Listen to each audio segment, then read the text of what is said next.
Boa noite a todas e todos. Primeiramente, eu quero agradecer a equipe do História em Quarentena, de estar nos brindando nesse momento com algo tão relevante, tão necessário, principalmente que é um dia que nós devemos refletir muito sobre o significado do que foi a ditadura militar no Brasil, que durou 21 anos. E, primeiramente, eu queria falar que eu agradeço, né, além da equipe, obviamente, que está conduzindo esse trabalho e nos proporcionando esse momento. Quero dedicar essa aula, essa conversa que nós vamos ter à família do presidente João Goulart, a sua esposa, Maria Tereza Goulart, seus 2 filhos, pela luta incessante que eles travaram para revelar um pouco do que foi a história que afetou essa família e afetou a história do Brasil, né, a todos nós. Mas, sobretudo, falar da dívida histórica que o país tem com o presidente João Goulart, com a sua família, assim como com todos os familiares dos mortos e desaparecidos políticos da ditadura militar. O decurso do tempo, o período desde a morte de Jango, ele morreu em 1976, acho que é importante a gente falar dessas datas, há 44 anos, e morreu no exílio. Foi o nosso primeiro presidente, o único até agora, a ter uma morte no exílio. Mas a morte do Jango, ela precisa ser contextualizada, depois de 44 anos dela, né, como algo que ocorreu no âmbito da Operação Condor. E aí é importante nós falarmos o que é a Operação Condor. A Operação Condor é um consórcio, um consórcio de conexão repressiva de ditaduras que matou e desapareceu com milhares de pessoas no continente. Os primeiros documentos que se tem registro, que foram encontrados sobre essa operação, datam de 1992. O jornalista e advogado Martim Almada encontrou no Paraguai o que ele denominou, e com razão, de arquivos do terror. Ele foi preso entre os anos de 74 e 77 e encontrou todos esses documentos. Na verdade, o que ele encontrou eram milhares de páginas, documentos, nas condições mais absurdas de guarda, né? E nesses documentos se revelava o que tinha acontecido nos 35 anos da ditadura do Alfredo Stroessner no Paraguai. Os militares lá no Paraguai já estavam há 10 anos no poder. E é bom contextualizar esse período. Em 1971, teve um golpe militar na Bolívia. Em 1973, nós tivemos um golpe militar no Chile. Na Bolívia foi o Hugo Banzer, no Chile foi o Augusto Pinochet. Depois de um ataque, de um bombardeio ao palácio do governo, o suicídio de Salvador Allende. No Uruguai, um golpe em 1973 com Juan Maria, que fechou o Congresso. Na Argentina, um golpe de 24 de março de 1976, conduzido, né, por Jorge Rafael Vilela. Todos esses golpes, nesse mesmo período histórico, no mesmo momento, têm a mão de Washington, tem a mão dos Estados Unidos. Em todo o seu esquema teórico de segurança nacional, o que eles implementaram e fizeram na América do Sul, nesse momento, durante a Operação Condor, foi um genocídio regional. E esses arquivos do terror que foram encontrados no Paraguai em 1992 comprovam isso. Vou mostrar para vocês um livro muito interessante da Stallone, que é a Operação Criminal. É um livro bem consistente em relação ao que foi a Operação Condor, quanto muitas produções bibliográficas que foram feitas do período. Então é nesse contexto desses golpes em diferentes países que morre o presidente João Goulart, ou quem sabe que ele é assassinado em 1976 na Argentina. O Jango, diferentemente de outras pessoas, outras vítimas, outras famílias que morreram durante a ditadura militar, que foram torturadas, desaparecidas, ele não era um cadáver não identificado. Ele não estava em uma vala clandestina. A identidade dele era conhecida, mas as circunstâncias da morte não. Ele foi enterrado em 1976, à época o ditador Ernesto Geisel chefiava, né, o país. Ele autorizou o enterro dele em São Borja, mas enviou vários militares para a região para tentar impor uma condição de não haver manifestação popular no momento em que o presidente João Goulart voltava, né, para ser enterrado em São Borja. Milhares de militares foram para lá, mas o Jango permaneceu na memória popular e se fez um grande ato nesse enterro do Jango em 1976 em São Borja. Passado o tempo, em 1988, já terminada a ditadura militar, friso, né, que durou 21 anos, o Estado brasileiro, a mesma Constituição Federal, seguiu ignorando a busca da verdade e da justiça. E a luta da família de João Goulart, assim como a luta de todas as outras famílias de mortos e desaparecidos da ditadura, não cessou. E como se fez no Brasil a própria anistia, essa transação pelo alto, como nos ensinou Florestan Fernandes, isso não tinha guarida constitucional. E eles continuaram lutando para tentar descobrir as circunstâncias da morte do presidente João Goulart. Somente em 2012, com a criação da Comissão Nacional da Verdade, lembrando aqui que a gente falou da Constituição de 88, é que se a família finalmente, com o apoio do Ministério Público Federal, conseguiu os procedimentos junto à Secretaria Especial de Direitos Humanos da Presidência, Comissão Nacional da Verdade, Comissão sobre Morte e Desaparecidos Políticos, conseguiu o processo de exumação do corpo do presidente João Goulart. Com o decurso do tempo, obviamente, a perícia foi inconclusiva, mas não se conseguiu afirmar que ele tenha sido envenenado, morto, mas também não conseguiu se descartar essa hipótese. Depois de tantos anos, voltou para Brasília, seus restos mortais, em um avião da aeronáutica, foi recepcionado com honras de chefes de Estado pela presidenta Dilma, pelo presidente Lula, pelo presidente Collor, presidente Sarney. O único que não estava dos presidentes vivos do período da democracia brasileira era o presidente Fernando Henrique Cardoso, estava com problema de saúde à época, e todos recepcionaram a chegada dos restos mortais para a perícia. Depois da perícia, conduzida pela Polícia Federal, com vários observadores internacionais, os restos mortais retornaram à cidade de São Borja e ele foi finalmente enterrado com as honras merecidas de um chefe de Estado, no dia da morte, a 6 de dezembro, que foi o dia que ele tinha morrido na Argentina. A questão toda é que a causa mortes, os motivos da morte do presidente João Goulart, a gente afirma isso, depois de todas as pesquisas conduzidas pela Comissão Nacional da Verdade, é resultado, sim, de uma coalizão empresarial militar do golpe de 64. Por que fizeram isso com o presidente João Goulart? O que estava acontecendo no país naqueles dias que antecederam a morte do presidente João Goulart, a morte política, quando termina o período da democracia e inicia o período da ditadura militar?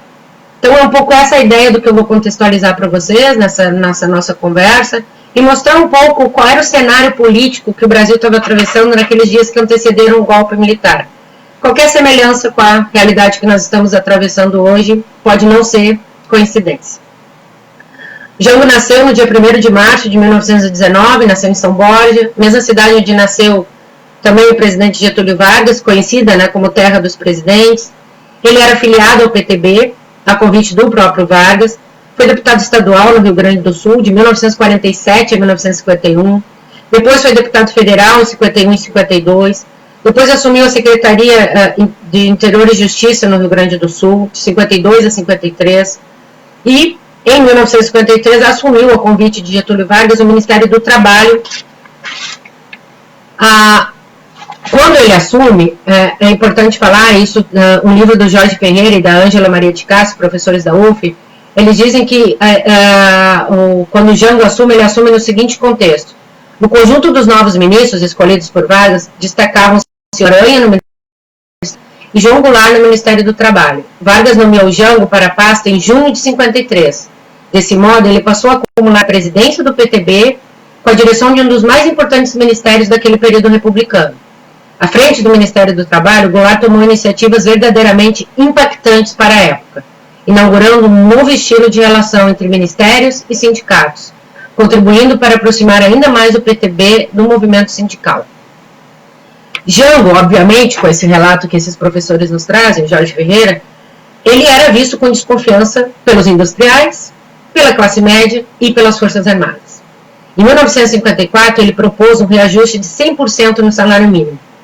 Vargas, depois disso, demitiu. Na época também demitiu o ministro da Guerra, o general Espírito Santo. Mas o Jango se consolidou e se firmou como um importante nome do trabalhismo no nosso país. As complicações políticas que levaram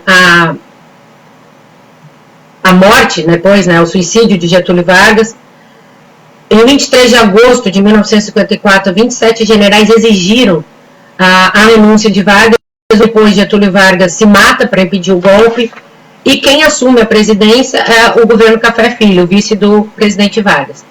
Getúlio Vargas deixa uma carta-testamento, que acaba gerando uma mobilização popular em defesa do seu legado, mas com o fato do vice do Vargas assumir, tiveram novas eleições, e as eleições elas foram pautadas pelo que era previsto na Constituição de 46. Funcionava mais ou menos assim: a eleição para presidente e para vice-presidente eram separadas. Então, em 1955, é importante a gente falar das datas, mas é muito importante para contextualizar. Em 1955, quem ganha a presidência é o Juscelino Kubitschek, do PSD, e o João Goulart ganha como vice, numa eleição separada, né, do PTB, em 1955. Depois, em 1960, numa outra eleição, quem ganha é Jânio Quadros, do PDC, e o João Goulart, do PTB, como vice novamente. Em 1961, a gente tem o fim do governo do Jânio Quadros.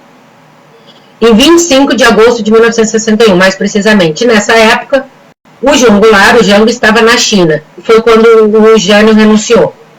A causa da renúncia ainda é muito polêmica e muito discutida entre historiadores, entre as pessoas que debatem isso. Mas o que se aposta muito é na ideia de que ele almejava, enfim, queria uma comoção nacional diante daquela renúncia. E a sucessão acaba sendo um problema, e as Forças Armadas à época demonstram uma contrariedade em relação ao retorno do Jango da China. E é algo que estava previsto na Constituição Federal e que eles, de forma alguma, poderiam ser contra a retornada de um vice-presidente ao país. Para viabilizar o retorno do Jango, se cria, então, uma resistência. Essa resistência foi liderada pelo próprio João Goulart, mas também por Leonel Brizola, que era cunhado e governador do Rio Grande do Sul à época. O Brizola fez o que ficou conhecido como a campanha da legalidade, em 1961, que foi uma proteção ao Palácio Piratini, o Palácio do Governo do Estado do Rio Grande do Sul, teve o apoio do Terceiro Exército à época e acabou se tornando, Leonel Brizola, o inimigo número 1 dos militares. O Jango, por sua vez, outro tipo de investida em relação a essa resistência. Ele tentou uma negociação com o Congresso Nacional. A solução que foi dada à época foi o parlamentarismo. E aí, no dia 7 de setembro de 61, o Jango se torna presidente, assume, sobre o regime parlamentarista. Então, nós vamos aí de janeiro de 63, com esse plebiscito, que depois teve um plebiscito em janeiro de 63. Nesse plebiscito, o que ganha com muita força no país é o regime presidencialista. Um regime presidencialista que durou apenas de janeiro de 63 a 1º de abril de 64, quando iniciou o golpe empresarial militar. É importante falar que esse golpe foi um golpe empresarial militar e durou 21 anos, até 1985, e que ocultou cadáveres, destruiu centenas de milhares de vidas, de famílias, a economia, várias outras questões que a gente pode discorrer melhor durante as perguntas. Mas por que ditadura empresarial militar? Porque nós não podemos nunca deixar de demonstrar e de afirmar o protagonismo burguês nessa ditadura que foi imposta ao Brasil durante 21 anos. Quais foram as motivações do golpe? Por que nós tivemos um golpe em 1964? Porque Jango tinha propostas, muitas delas que até hoje não foram feitas no nosso país, propostas num contexto político que ele tinha o apoio de sindicalistas, de trabalhadores, castigados à época pela inflação, que ficou conhecido como as reformas de base. As principais reformas foram: a primeira reforma, a principal, a reforma agrária. O objetivo dele, ao propor uma reforma agrária, era enfrentar a crise industrial à época. Uma reforma agrária hoje não aconteceu. Outra proposta do presidente João Goulart era fazer uma reforma tributária. A ideia era uma política de distribuição de renda. A terceira era uma reforma bancária. O que ele queria? Ele queria criar uma política nacional de crédito. A quarta reforma, uma reforma orçamentária, para frear o desequilíbrio e as diferenças entre o Sul e o Sudeste, o Norte e o Nordeste. Também propôs uma reforma eleitoral, que permitia o voto dos analfabetos e praças das Forças Armadas. Quando nós vemos, como vimos ontem, a ordem do dia do Ministério da Defesa, um tom de ameaça, um tom que não corresponde à verdade histórica dos fatos que foram pesquisados e levantados nos últimos anos sobre o que aconteceu durante o golpe militar, nos causa estranheza, essa desonestidade da política hoje no país e daqueles que exercem o comando das Forças Armadas. O maior medo à época, e aí a gente tenta aqui falar um pouco sobre a reforma agrária, porque porque a reforma agrária, de fato, o que ela fez, ela causou nas elites, nada mais disso, a proposta de reforma agrária do Jango, porque o que ele queria? Ele queria ressarcir os proprietários rurais com títulos da dívida. Só que à época, o UDN viu isso como ameaça. E como nos dias Jorge Reis, professor da UF que eu mencionei anteriormente, era a primeira vez, e também foi a última vez, que um presidente brasileiro buscou a agrária do país. Essa era a principal reforma proposta por Jango. Em que momento Jango tentou fazer essas reformas? Em que contexto o mundo vivia? O mundo vivia o contexto da Guerra Fria. Os Estados Unidos faziam de tudo para impedir o avanço de qualquer força de esquerda no continente, sobretudo após a Revolução Cubana de 1959, pelo tamanho e importância geográfica do país na região. Os Estados Unidos financiou o golpe no Brasil através de campanhas para desestabilizar o governo de João Goulart. À época, vários governadores foram beneficiados por essas ajudas econômicas. Um deles, Carlos Lacerda, governador aqui do Rio de Janeiro, do estado da Guanabara à época, Magalhães Pinto, que era o governador de Minas Gerais, Andemar de Barros, governador de São Paulo. Então, com o aporte financeiro e econômico, os Estados Unidos planejaram esse golpe, fomentaram economicamente dois institutos, o Instituto Brasileiro de Ação Democrática, IBAD, e o Instituto de Pesquisa e Estudos Sociais.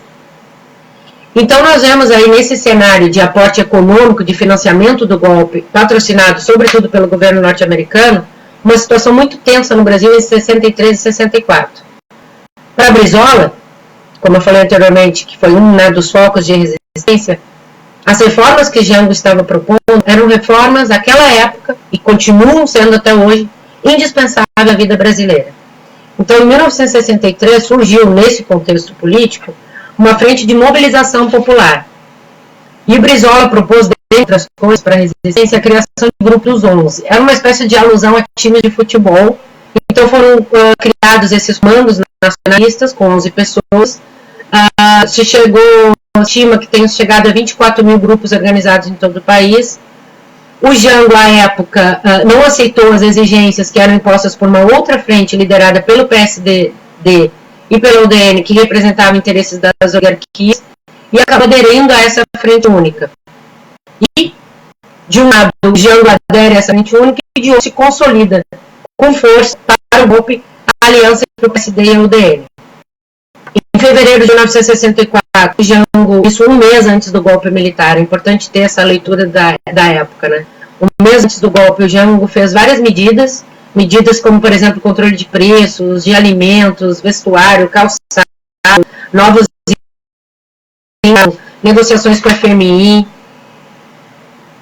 Alguns dias depois, ele realizou um comício na Central do Brasil, comício no dia 13 de março de 64, 2 semanas e pouco antes do golpe militar, em frente ao Ministério da Defesa, um comício em defesa da democracia. Mas os empresários e militares entenderam isso como um rompimento com a democracia e criaram essa narrativa. Para vocês terem uma ideia, quem estava nesse comício, por exemplo, Leonel Brizola estava lá, Miguel Arraes e outras figuras políticas do Brasil que conseguiram regressar com vida após o fim da ditadura militar. Para desestabilizar e enfraquecer a possibilidade desse comício, o governador à época, Carlos Lacerda, decretou ponto facultativo na cidade, isso não foi suficiente.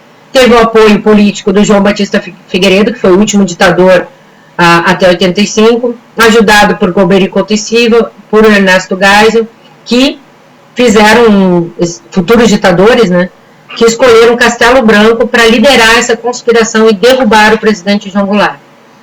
Jango fez um comício de 1 hora e 5 minutos na Central do Brasil, defendeu, e tem vários vídeos na internet, vocês devem assistir, que retratam o comício, as coisas que ele falava, a defesa que ele fez.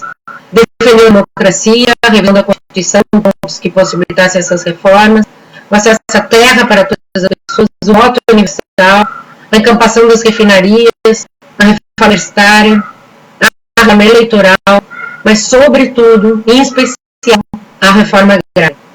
A reforma agrária que tinha como principal fundamento a proposta do João Goulart. A ideia era a ideia de desapropriar, vou dar esse exemplo aqui mais vezes, mas a ideia era desapropriar a 20 quilômetros ao lado das ferrovias, dos rios navegáveis, para reformar. Esse comício da Central do Brasil acabou andando, e nós vivemos hoje no mundo das fake news, temos dimensão do que isso significa. Acabou alimentando uma narrativa de medo. Os militares golpistas não tiveram dificuldade para acabar com a democracia diante dessa narrativa construída por eles mesmos, com o apoio do empresariado. E quando o Jango pressiona o Congresso, o que o golpe fez no Brasil? O golpe acabou com essas leis, com a possibilidade dessas leis virarem políticas públicas, acabou com o povo nas ruas, com um golpe patrocinado pelo empresariado, com o apoio do judiciário e, sobretudo, com o apoio das Forças Armadas. Tanto que, depois do comício da Central, foi feita em São Paulo uma marcha da família com Deus pela liberdade. As pessoas, esse setor da sociedade, que nós conhecemos muito bem desde 2016, quando tivemos o impeachment, foi outro golpe empresarial parlamentar do Brasil, elas embarcaram nessa narrativa criada e financiada por empresários, por toda a Igreja Católica, pela grande imprensa e por outros países, principalmente os Estados Unidos. Assim, no final de março de 1964, o Brasil sofre um golpe militar, mas, sobretudo, um golpe contra as reformas de base propostas pelo governo na época, que certamente teriam orientado a história do Brasil numa direção diversa. Assim, já foi depois, foi dada vaga à presidência da República, ele foi para o Uruguai, se exilou, depois foi para a Argentina e morreu em Mercedes, na província de Corrientes, no 2 de dezembro de 1976. Então, assim, um pouco a ideia de contar um pouco para vocês dos bastidores do golpe, do que aconteceu nos dias anteriores ao golpe de 64, é entender também como que essas reformas estruturais tão importantes para o país, tão necessárias, como diz Brizola, né, imprescindíveis para a vida brasileira, elas não ocorreram. E elas não ocorreram por interesse de empresários, por interesse das indústrias, mas, sobretudo, por interesse da hegemonia dos Estados Unidos no continente. Eu comecei a aula falando para vocês da Operação Condor, e é importante nós sempre lembrarmos da Operação Condor. A Operação Condor foi uma conexão repressiva entre os países do Cone Sul, e muitas pessoas foram vítimas disso, muitos governos. A democracia ficou fragilizada no nosso continente no século passado por conta dessa operação. E os resquícios disso nós vivemos até hoje. Então, não por acaso ontem, quando nós temos hoje à frente da presidência da República alguém que homenageia no Congresso Nacional, que foi parlamentar por quase 30 anos e que defende a ditadura, defende práticas de tortura, coisas dessa natureza.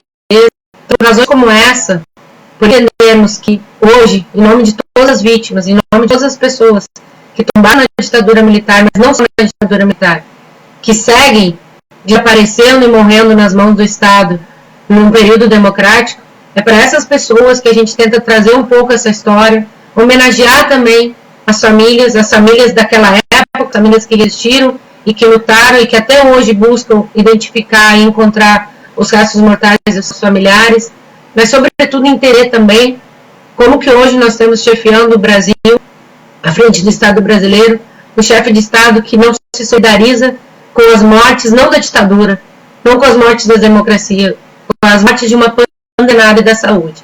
Então, assim, por razões como essa, a gente deve prestar muita atenção na história, porque a história se repete, como nos ensinou Marx, a história se repete como farsa, se repete de forma trágica, e é para evitar a repetição desses casos, a repetição dessas situações, que nós precisamos estudar, precisamos conhecer a história e entender as similaridades entre o golpe de 4 e o golpe de 16 e, quiçá, futuros golpes que aconteçam no Brasil para atender interesses do capital e da burguesia. Eu vou abrir para as perguntas, eu acho que o Paulo está me ajudando, ele é o dono da página, está me ajudando, quero ver se tem perguntas aqui, para a gente poder conversar um pouco e responder vocês. Ele está me mandando áudio das perguntas, então eu não sei me agora aqui nas perguntas, então vou botar aqui para todo mundo ouvir, e aí eu também vou ouvir junto com vocês e vou tentar responder. Quem tiver mais perguntas, por favor. A primeira pergunta é uma imagem de porque na transição para a democracia e nos anos posteriores não se questionou aos executores da ditadura e não houve juízos, deve ser julgamentos para esclarecer o sucedido. A segunda pergunta segue a mesma linha, diz assim: se seguiram e seguem se manifestando essas estruturas de poder nos governos democráticos que sucederam. Marta Rovai pergunta: gostaria que você analisasse um pouco mais a tensão interna do chão entre os grupos que o apoiavam e se isso contribuiu para o golpe de 64 enfraquecendo o governo. Bom, Rafael Nascimento, parabéns. Ele fala: gostaria de pedir para a professora abordar a questão de uma possível reação de Jean Bourbon na historiografia, apesar do trabalho magnífico do professor Jorge Ferreira, por exemplo, há uma visão apreciativa da figura de Jean Bourbon. Então, eu vou tentar responder essas primeiras coisas aqui, só retomar aqui. A primeira, né, que foi o Daniel que perguntou, por que na transição da democracia, nos anos posteriores, não se questionou os executores da ditadura, não os torturadores, e não houve julgamento para isso. Então, assim, muito resumidamente, para o Daniel e para quem está assistindo, o que aconteceu no Brasil e no mundo, a gente sempre usa a expressão justiça de transição, mas eu gosto de usar a expressão justiça da transação, porque no Brasil tudo houve uma transação para fim de início da democracia, e com a Constituição de 88, nós tivemos aí um grande período, a ditadura ela termina em 85, né, e somente em 1995 que se criou a primeira comissão de Estado, uma comissão, pela primeira vez o Estado reconhecia algumas mortes, mas ainda onerava as famílias para provar essas mortes, as famílias de pessoas que desapareceram. Ou seja, era uma inversão do ônus da prova da maneira mais perversa possível, sem nenhum tipo. Em 1979, aí foi, antes de terminar a ditadura, foi aprovada a lei da anistia, uma lei ampla, geral e restrita, que permitiu que aquelas pessoas que praticaram esses crimes contra a humanidade, esses torturadores, esses agentes do Estado, nunca foi permitida tortura no Brasil. As pessoas que fizeram isso, que ocultaram cadáveres, que torturaram, que desapareceram pessoas, as pessoas foram anistiadas. Foi a primeira vez na história do Brasil que uma lei da anistia teve esse tipo de abordagem. Então, com isso, nós deixamos de revisar os torturadores. Com o trabalho da Comissão Nacional da Verdade, muitos anos depois, antes tarde do que nunca, né, nós conseguimos identificar os torturadores, a cadeia de comando, e o que nós não temos hoje, porque a lei da anistia segue em vigor, nós ainda não temos a possibilidade de responsabilizar esses torturadores, esses agentes da repressão. Pessoas que certamente, algumas delas ainda continuam na condução de cargos políticos desse país, outras já na reserva, né, das Forças Armadas, pessoas que de certa forma contribuíram e apoiaram o golpe e também praticaram essas violações de direitos humanos, não foram responsabilizadas. Assim, o Brasil é o único país no continente que não aconteceu qualquer tipo de responsabilização em relação às pessoas que praticaram esses crimes. Em nome do Estado, agentes do Estado praticaram isso. Isso, obviamente, tem um impacto muito grande na nossa democracia. A próxima pergunta, né, finalizando aqui a primeira pergunta, então é isso. Então não houve nenhum tipo de julgamento, assim, nós falamos em memória, verdade e justiça, o Brasil não teve justiça. Mal tem memória e verdade. A outra pergunta é, se segue manifestando essas estruturas de poder nos governos democráticos que sucederam a ditadura. Sim, como eu disse, nós vemos uma ruptura. Porque o que se espera sempre quando há um regime, uma ditadura, é que a gente passe uma democracia e que haja uma ruptura. O Brasil foi maquiada. E a anistia é uma prova disso. Então, de fato, muitas pessoas que ocuparam esses cargos na época da ditadura seguiram desempenhando outras funções, às vezes um poder paralelo, às vezes dentro da estrutura do Estado, seja através das milícias, que começaram a se formar aqui no Rio de Janeiro, por exemplo, seja para jogo do bicho, as pessoas continuaram exercendo cargos de poder no período democrático, que segue até hoje, justamente porque não houve responsabilização e a lei da vigor. A pergunta é Márcia, né? Se não me engano, a tensão interna no governo Goulart e a ação de Jean o golpe. Tem várias abordagens na historiografia sobre isso, na política. Agora, assim, aqui, para mim, é fundamental, não foi assim falando da operação, fundamental não cair numa de historiografia, e não foi esse o propósito. Eu não sou historiadora, eu sou advogada, trabalhei na Comissão da Verdade Nacional e na Comissão Estadual do Rio de Janeiro, mas eu acho que o principal para a gente entender os conflitos internos à época, dentro do governo, fora do governo, é ver todo esse movimento no contexto regional com essa mão de Washington. Eu acho que isso responde muita coisa. Os conflitos internos, a gente sabe o serviço de inteligência dos Estados Unidos até hoje no mundo inteiro. Então, assim, muito do que nós vivemos aqui, as disputas internas dentro do governo, tudo isso era orquestrado, maquinado, plantado.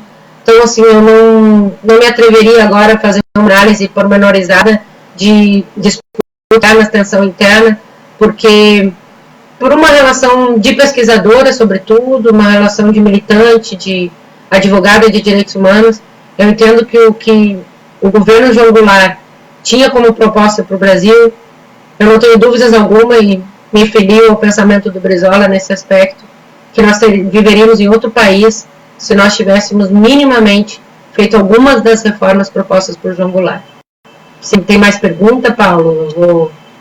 Paulo está assistindo também. Tem mais duas, vamos lá. Mais uma pergunta que é da Andréa Fonseca Pelão. Nadine, se possível, fale sobre como o golpe foi prejudicial para a formação da polícia, que se tornou um aparato de repressão e não garantidora dos direitos do cidadão. Entendo que até hoje não temos uma verdadeira polícia técnica e eficiente por causa disso. O Rogério Anderson pergunta: é possível que o processo de redemocratização tenha sido tutelado pelos militares? Tá, obrigada, Andréia, Rogério. Andréia, em relação à formação da polícia, algo que me parece necessário a gente falar e explicar também é que em 69 foi feito um decreto que se estabeleceu que a escolha do chefe da Polícia Militar, né, caberia ao Ministério do Exército. Então a polícia, ela se militariza, em outros países as pessoas não acreditam que é militarizada, é um braço auxiliar das Forças Armadas, quando é um contrassenso com a própria Constituição do que seria o papel da polícia. Então a gente tem uma polícia que ela, ao invés de trabalhar na garantia da ordem, na segurança pública, ela acaba fazendo às vezes de uma polícia militarizada, ela acaba sendo um braço das Forças Armadas. Isso, de certa forma, vem desde a ditadura militar, se mantém até os dias atuais, e eu não tenho dúvida que isso contamina a relação que nós temos com o Estado, com as forças de segurança em nosso país. Porque não é concebível, não é aceitável que nós temos uma polícia militarizada. Quando o papel de a ação militarizada, ela cabe exclusivamente às forças. Então, não sei se eu respondi, mas eu acho que isso é um impacto muito grande na democratização. No período democrático, nós temos uma polícia militar, não uma polícia que deveria proteger da segurança e a ordem pública, que é o que se espera das polícias, né? E que elas não são militarizadas, não são educadas, formadas para esse confronto direto, para abate do inimigo. Então, em linhas gerais, eu acho que é isso. O Rogério perguntou, vou ter que ouvir de novo, Rogério, que eu me perdi aqui. O Rogério Anderson pergunta: é possível que o processo de redemocratização tenha sido tutelado pelos militares? Olha, eu não tenho dúvidas que foi, porque nós identificamos no trabalho da Comissão Nacional da Verdade a permanência de oficiais, muitas pessoas ligadas às Forças Armadas que continuaram desempenhando funções no período democrático. Então, como eu falei, e o Florestan fala isso muito bem, melhor do que qualquer um de nós, essa transição pelo alto, a maneira muitas coisas aconteceram no nosso país, por ditadura militar, a maneira como foi a da anistia, a responsabilização de todos os procuradores do período, eu não tenho da interferência e do controle de setor, obviamente, né, a gente não pode generalizar na democratização. Deixa eu ver se tem mais perguntas aqui. Eu acho que não tem mais perguntas. Alguém quer fazer perguntas aqui no comentário? Deixa eu ver aqui. Fazendo perguntas, deixa eu ver se eu consumi.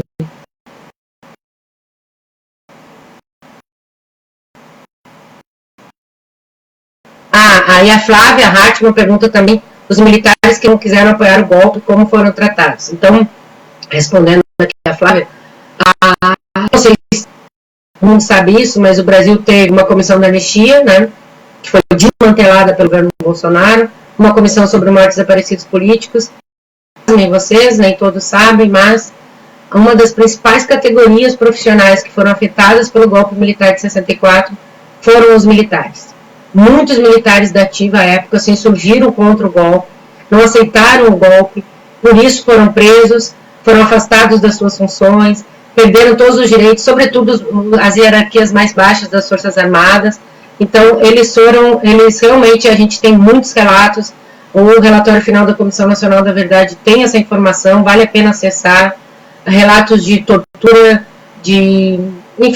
né, as pessoas foram afastadas, perderam seus trabalhos, prejudicaram suas famílias. Então, assim, uma das principais categorias, se eu não me engano, o maior número de casos na Comissão de Anistia foram os militares que, em defesa da soberania da pátria, não aceitaram esse golpe que impediu o Brasil de se desenvolver economicamente.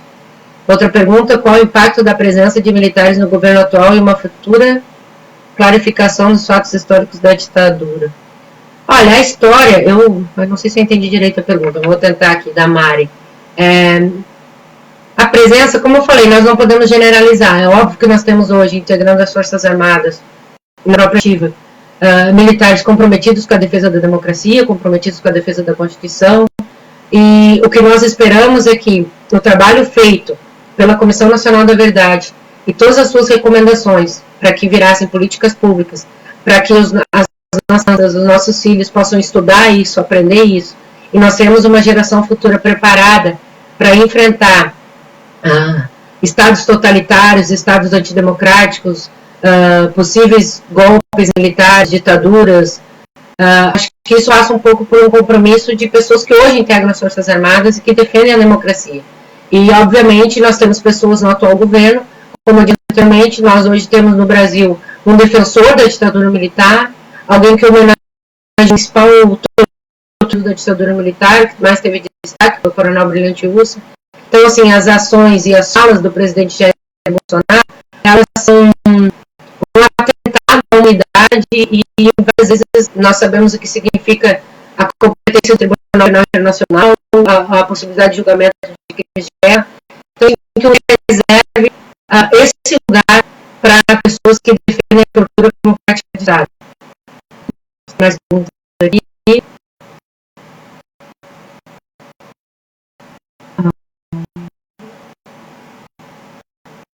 Ok, gente, eu não sou muito aqui da...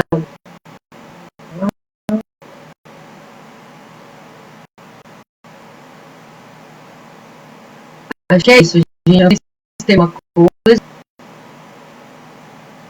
Mas, por fim, acho que agora, se o Paulo me permite, na condução que ele está orientando aqui a minha fala, o que eu gostaria de dizer para todos vocês é que de 2012 a 2014, o Brasil teve uma Comissão Nacional da Verdade. E isso foi determinante para esclarecer, sobretudo para identificar as causas, as circunstâncias e a autoria de todas essas violações cometidas durante o período da ditadura militar.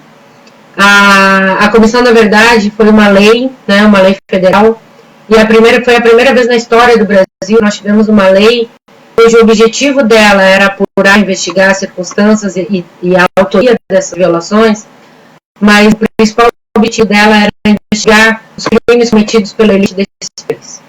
Cedo ou tarde, eu espero que em algum momento da nossa história futura as recomendações que foram feitas pela Comissão Nacional da Delegação colocadas em prática no nosso país. Países que fizeram isso, a exemplo, nossos vizinhos, como a Argentina, Uruguai, países que tiveram a capacidade de implementar políticas na área de amor e verdade, são países com democracia muito mais fortalecida. É por isso que nós dizemos que a ditadura nunca mais. É por isso que defendemos a democracia, a oportunidade, a liberdade de pensamento, a liberdade de expressão, que elas não sejam por suas opiniões ideológicas, que as pessoas não sejam mortas e assassinadas por discordar de governo.